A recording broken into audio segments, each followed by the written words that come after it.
नमस्कार दोस्तों, स्वागत है आपका 69,000 शिक्षक भर्ती परीक्षा के अपडेट न्यूज में। आज के वीडियो में जो टॉपिक है वो आज के लास्ट काउंसलिंग से संबंधित होगा और 22,000 पदों को जो जोड़ने का चर्चा है उस पर होगा। और जो दूसरा टॉपिक है वो है कि उन अभ्यर्थियों का चयन नहीं हुआ जो जनरल में अधिक गुणांक लिए हुए थे। यहाँ पे देखिए, लेकिन कम गुणांक वालों का चयन क्यों हो गया। यहाँ देखिए जनरल में ही है 64 पे इनका चयन हो गया। यहाँ पर नीचे देख लीजिए ओबीसी 61 पे चयन हो गया, लेकिन जिन लोगों का गुणांक 65-66 है उनका क्यों नहीं हुआ। तो कई कमेंट आए थे इस वीडियो पे जो कि प्रतापगढ़ का डाला गया था। इससे पहले भी हमारे प्लेलिस्ट में जो चयनित मदर लिस्ट है करीब 40 से अधिक अपलोड है हर डिस्ट्रिक्ट की, तो उसमें बताया जाता था। लेकिन इधर जो प्रतापगढ़ का जारी किया गया इसमें काफ़ी कमेंट आने लगे कि जिन लोगों का गुणांक जो है, देखिए यहाँ पे क्रमांक बताया गया है जो नंबर है, इसमें 61 पे कैसे चयन हो गया जबकि हमारा तो 65-62 है, उस पर भी नहीं हुआ। कई लोगों के कमेंट हैं। यहाँ पर देखिए यही पूछा गया तो हमारा नाम क्यों नहीं है जबकि हमारा तो 66.61 गुणांक है। और यहाँ पे देखिए पूछा गया है तो फिर 61 ओबीसी का कैसे चयन हो गया। यहाँ पर देखिए वही बात दोहराई जा रही है। अब आइए बात करते हैं उस मैटर पर कि 61 गुणांक वालों ओबीसी, 60 गुणांक वाले जनरल का चयन कैसे हो गया जबकि आपका तो 66 है या उससे जो थोड़ा बहुत कम है तब भी नहीं हुआ। तो यहाँ पे देखिए जब भी कोई रिजल्ट तैयार किया जाता है तो उसमें जो कैटेगरी होती है, पहले हम आपको कैटेगरी बता दें। अनरिजर्व का होता है ईडब्ल्यूएस का, तो इसमें नहीं था, बाद में जुड़ा है। ओबीसी होता है, एससी होता है, एसटी होता है। इसके बाद देखिए कैटेगरी और भी होती है, दिव्यांग की कैटेगरी। दिव्यांग वाले में देखिए कई होते हैं जिसमें विजुअल, अम्न, रिजर्व। इसके बाद आता है आपका, तो दिव्यांग में देखिए यहाँ कई कैटेगरी होते हैं। यहाँ पर देखिए पीडब्ल्यूडी, पर्सन विद डिसेबिलिटी। इसके बाद इसमें देखिए विजुअल होते हैं, हैंडीकैप्ड होते हैं, फिर लेग होते हैं। तो ये जो ग्रुप बना हुआ है ये जनरल कैटेगरी के अनुसार होते हैं, ओबीसी कैटेगरी के अनुसार होते हैं। देखिए यहाँ पर अनरिजर्व लिखा हुआ है, पीडब्ल्यूडी, विजुअल, हैंडीकैप्ड और लेग वाले में। यहाँ देखिए अब ओबीसी का आ गया है, यहाँ देखिए एससी का वही चीज़ आ गया है। तो ये जो जनरल कैटेगरी के हैंडीकैप्ड होंगे या ओबीसी कैटेगरी के हैंडीकैप होंगे या एससी कैटेगरी के हैंडीकैप्ड होंगे, इन लोगों का जो गुणांक होता है वो बेहद कम जाता है। जिसके कारण हुआ है क्या कि जो लिस्ट है प्रतापगढ़ की, वहाँ पे देखिए ये प्रतापगढ़ वाला लिस्ट है जहाँ पर देखिए ओबीसी, पहले देख लें ओबीसी का कितने पे चयन हो गया है, 64.36 पे। क्योंकि इससे पहले सभी वीडियो में बताया गया है, लेकिन इस वाले वीडियो को इसलिए नहीं बताया गया क्योंकि पहले से ही बताया गया था। लेकिन जो न्यू व्यूअर आते हैं तो उस पर क्या होता है, उनको दिक्कत हो जाती है कि कैसे जनरल का हो गया है। यहाँ देखिए जनरल कैटेगरी का चयन हुआ है 63.70। फिर लोगों को लगा तो फर्जी लिस्ट है, लेकिन ये फर्जी लिस्ट नहीं है, ये वही है हैंडीकैप्ड वाला मैटर है। यहाँ पे जिनका ओबीसी या जनरल में या एससी में हैंडीकैप्ड होगा उनका गुणांक कम जाएगा। अब देखिए नीचे जनरल का गुणांक चला गया 60.87। और तो और अभी आप और भी लिस्ट देखेंगे डिस्ट्रिक्ट का जिसमें 58.11 पर भी जो जनरल कैटेगरी या ओबीसी कैटेगरी का अभ्यर्थी हैं उनका चयन हो गया है।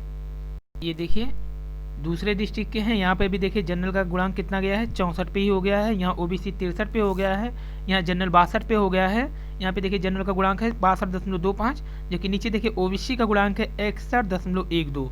और यहाँ पे देखिए रजिस्ट्रेशन नंबर है, यहाँ देखिए नाम है, पिता का नाम है, यहाँ डेट ऑफ बर्थ है, फिर कास्ट है, फिर गुणांक है। और एक कॉलम और बनता है यहाँ पर स्पेशल रिजर्वेशन जिसको बोलते हैं। तो स्पेशल रिजर्वेशन वाला कॉलम बड़ा होने के कारण नहीं दिया जाता है हर लिस्ट में। लीजिए डाइट बिजनौर का भी यही हाल है। यहाँ पर देखेंगे आप तो देखिए जनरल एससी कैटेगरी के लिस्ट में एक, क्योंकि जो हैंडीकैप्ड होंगे उनका गुणांक कम जाएगा तो एससी कास्ट की कैटेगरी में जितना गुणांक पे ही हो जाते हैं। तो देखिए यहाँ पे जनरल का गुणांक कितना क्या, 66.13। ये देख लीजिए यहाँ पे।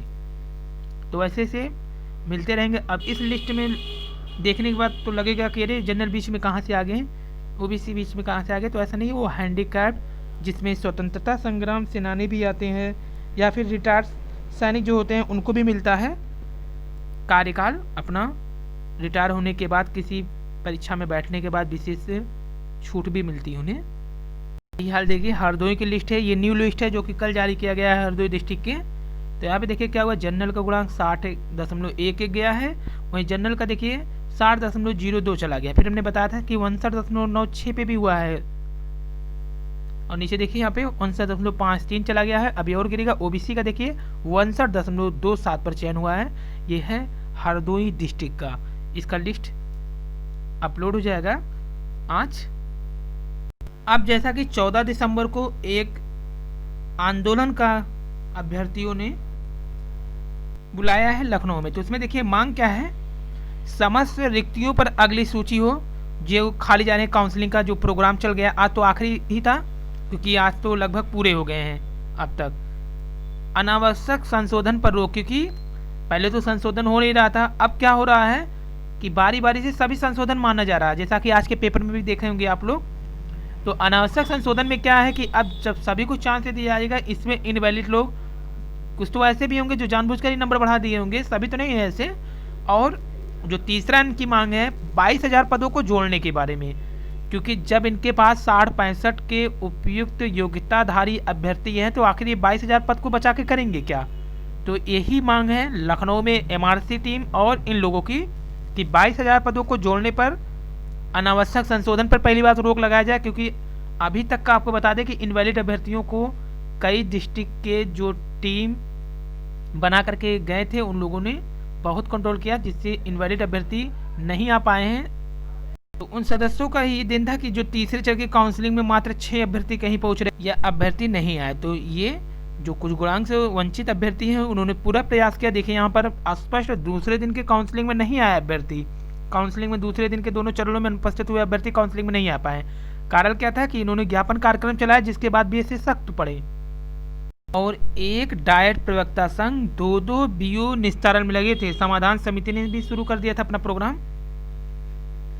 अभ्यर्थियों का ट्विटर पर भी अपील है, फेसबुक व्हाट्सएप सभी पर अपील है कि भारी संख्या में लखनऊ में पहुंचे 14 दिसंबर को। अब ये देखिए यहाँ पर बुलंदशहर में आज राज्य मंत्री अनिल शर्मा जी को ज्ञापन दिया गया।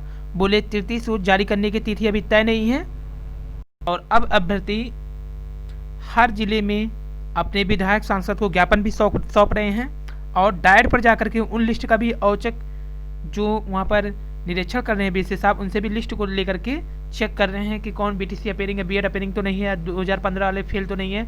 ऐसे सब लिस्ट चेक करके ज्ञापन कार्यक्रम चला रहे हैं। वहीं कुछ अभ्यर्थी आज जिला बेसिक शिक्षा अधिकारी पीलीभीत से भी मिलने पहुंचे कार्यालय पे उनके। इसके अलावा जो 69,000 अग्रिम सूची अधिकार दिवस मनाने की घोषणा किया गया है अभ्यर्थियों द्वारा यहाँ पर सीक्रेट लखनऊ पे। टीम के सदस्य ने बताया कि आज मैं पीलीभीत में ही हूँ। 5 लोगों को वहाँ पर काउंसलिंग हुई, जिसमें 2 एब्सेंट हैं भी प्लस 3 नोक वाले थे। नोक वाले मतलब होता है जो 68,500 में शिक्षक है वो भी काउंसलिंग कराने पहुँच रहे हैं। तो उन्हीं लोगों को रोकना है, क्योंकि गवर्नमेंट ने स्पष्ट रूप से उनकी नियुक्ति को क्या किया था, जो इसमें से 69,000 से हटा दिया है और जो रिजाइन दे के आए थे उनकी रिजाइन को भी उन्होंने क्या कर दिया है, लेने से मना कर दिया। यानी वो 68,500 में ही ज्वाइनिंग करे रहेंगे, 69,000 में नहीं आ पाएंगे। और अभ्यर्थियों की ओर से लिखा गया पत्र सेवा में माननीय महानिदेशक सर समस्त सचिव SCRT लखनऊ विषय मेरिट प्रभावी संशोधन न करने के संबंध में समस्त रिक्त सीटों को जोड़कर अगली काउंसलिंग में करवाए जाने के संबंध में ये प्रार्थना पत्र है। यहाँ पर लिखा है कि महोदय, जैसा कि आप जानते हैं कि अभी हाल ही में 69,000 शिक्षक भर्ती के 2 चरण की काउंसलिंग 31,277 प्लस 37,339 संपन्न हुई। उसके बाद एक और काउंसलिंग छूटे हुए अभ्यर्थियों एवं उनके छोटी मोटी त्रुटियों को दूर करने के लिए संपन्न कराई गई। जो मेरिट प्रभावित करने वाले लोग हैं उनके आंदोलन से शासन बैकफुट में दिखा, जिसके कारण 10 दिसंबर 2020 को बेसिक शिक्षा विभाग 5 द्वारा आदेश संख्या जो दिया गया है 1699/68/2020 जारी किया गया, जिसमें अधिक अंक भरने वालों के अभ्यर्थन में शासन द्वारा विचार करने को कहा गया है। इसी आदेश से होने वाले विसंगतियों के क्रम में कुछ बिंदुओं द्वारा हम आपका ध्यान आकृष्ट कराना चाहते हैं। जिन लोगों ने अधिक अंक भर दिए हैं या ऐसे लोग हैं जो जानबूझकर मेरिट लिस्ट में आना चाहते थे, बाद में धरना प्रदर्शन करके सरकार को बैकफुट पर आ ही जाएगी, ऐसा सोचकर इन लोगों ने नया आवेदन नहीं किया। जबकि 12,000 से अधिक अभ्यर्थी ऐसे थे जिन्होंने आवेदन में गलती होने पर दोबारा आवेदन किया था। इसमें सरकार के मानक में पास उन प्रतीक्षारत अभ्यर्थियों का नुकसान होगा जो आज अपनी ईमानदारी का परिणाम भुगत रहे हैं। अन्यथा सरकार हमें भी गलत अंक भरने का मौका प्रदान करे, जिससे हम सब लोग भी मेरिट लिस्ट में आ सकें। ज्यादा अंक भरने वालों को मौका देने से अवैध लोगों के हौसले बुलंद होंगे। आगामी भर्तियों में इस आवेदन में एकेडमिक अंक भरने में लोग ज्यादा से ज्यादा गलती करेंगे, जिससे वह मेरिट लिस्ट में आना चाहेंगे। योग्य और ईमानदार अभ्यर्थियों को हमेशा हक मारा जाएगा। जो सरकार एवं शासन हमेशा योग्यता की बात करता है और योग्यता से कोई समझौता की बात नहीं करता है, तो किस प्रकार से बार बार इन अवैध अंक बनने वालों को मौका देकर के योग्य प्रतीक्षारत अभ्यर्थियों के साथ भेदभाव कर सकता है। इससे माननीय उच्च न्यायालय के एकल बेंच के आदेश जिसमें किसी भी प्रकार का संशोधन मान्य नहीं किया जाए, आदेश का उल्लंघन होगा। जब अदालत ऐसे लोगों को फटकार लगा चुकी है तो सरकार आखिर इन अवैधों के आंसू देख करके बैकफुट पे कैसे आ सकती है? क्या न्याय मिलने में सभी मानक दरकिनार करके अब आंसू बहाने से इंसाफ मिलेगा? ये लिखा गया है टीम के जो संशोधन को रोकने के लिए और 22,000 सीट ऐड तथा अन्य प्रकार के इनवैलिड अभ्यर्थियों को रोकने के लिए जो आंदोलन करते हैं उन अभ्यर्थियों द्वारा, जो कि ज्ञापन दिया गया है ये कई डिस्ट्रिक्ट पर। तो यहाँ पर कहा गया है जबकि हम सब काफ़ी अच्छे अंक से परीक्षा उत्तीर्ण किए हैं, सिर्फ ईमानदारी अकाडेमिक अंकों के कारण आज बाहर बैठे हैं। 68,500 में रिक्त रह गई लगभग 22,000 सीटों को भी सरकार चाहे तो जोड़ सकती है, क्योंकि अभी भी सरकार के मानक में जो 67,500 अभ्यर्थी प्रतीक्षारत बैठे हुए हैं, इससे स्कूलों में शिक्षकों की कमी भी दूर हो जाएगी, योग्य अभ्यर्थी को रोजगार भी मिल जाएगा। तो यहाँ पर अब 14 दिसंबर को इसी सीट को जोड़ने के लिए एक आंदोलन, उसमें MRC टीम भी आंदोलनरत रहेगी और 22,000 वाले भी पहुँचेंगे। इसके अलावा इनवैलिड योग्यता जो अभ्यर्थी ले लिए हैं कॉलेज, उनको निकालने के लिए भी आंदोलन किया जा रहा है। यहाँ पे कहा गया इसी क्रम में आपसे एक निवेदन करते हैं कि जल्द से जल्द सभी रिक्त पदों में तय समय सीमा के अंदर अगली काउंसलिंग कराई जाए, जो काउंसलिंग की एक निश्चित तिथि घोषित कर दी जाए, जिससे अभ्यर्थी अपने दस्तावेज तैयार कर सके। उपरोक्त बिंदुओं पर गहनता से विचार करते हुए अग्रिम कार्रवाई की जाए। आपकी महान दया होगी। समस्त प्रतीक्षारत अभ्यर्थी 9097 पास।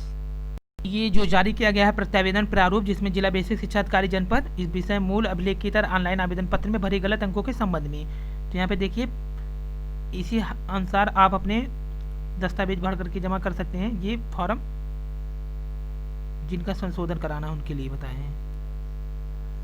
वहीं उत्तर कुंजी पे आपको बता दें कि टीम अभिषेक श्रीवास्तव द्वारा जारी एक नोटिस, जिसमें उन्नत शिक्षक भर्ती विवादित उत्तर कुंजी से संबंधित मैटर पर इलाहाबाद हाईकोर्ट में अगली सुनवाई 15 दिसंबर को होगी, ये बताया गया है। उत्तर कुंजी से संबंधित इलाहाबाद हाईकोर्ट के अधिवक्ता से बात करने के दौरान स्पष्ट हुआ 15 दिसंबर के बाद किसी भी दिन ऑर्डर रिजर्व हो सकता है। फिर यहाँ पे बताया गया कि सुनने चाहे तो वास्तविक की मेहनत रंग लाएगी, धैर्य रखिए, सफलता अवश्य मिलेगी। अभिषेक श्रीवास्तव के द्वारा जारी है ये।